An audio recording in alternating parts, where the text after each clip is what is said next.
कैलाश कुमार आनंद नवोदित मैथिली रचनाकारक कविता के पाठ कर रहा हैं।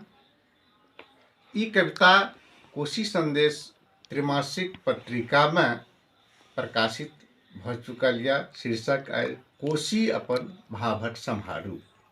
तो गौर कयल जा।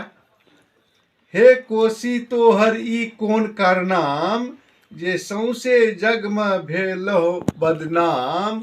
सन की तू छी से कोना मानब, कखनो दैत रहैत छी मधुर मुस्कान, कखनो दैत रहै छी मधुर मुस्कान।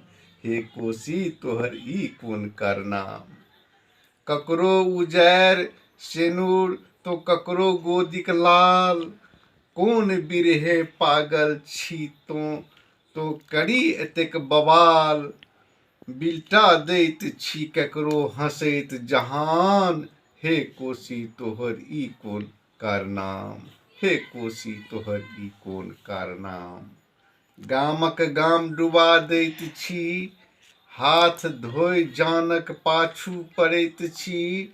चहुदिस बना दैत छी मसान, चहुदिस बना दैत छी मसान। हे कोशी तोहर ई कोन कारनाम, हे कोशी तोहर ई कोन कारनाम।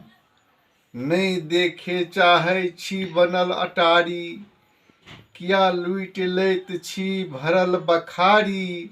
रोटी लेल तरसै छै प्राण, रोटी लेल तरसै छै प्राण। हे कोशी तोहर ई कोन कारनाम, हे कोशी तोहर ई कोन कारनाम। हे कोशी अपन भाभट सम्हारू, बहुत भेल आब जुन तर पाबू। नहीं त सौंसे जग होयत वीरान, नहीं त सौंसे जग होयत वीरान। हे कोशी तोहर ई कोन कारनाम, हे कोशी तोहर ई कोन कारनाम। जे सौंसे जग में भेलिह बदनाम, हे कोशी नदी तोहर ई कोन कारनाम।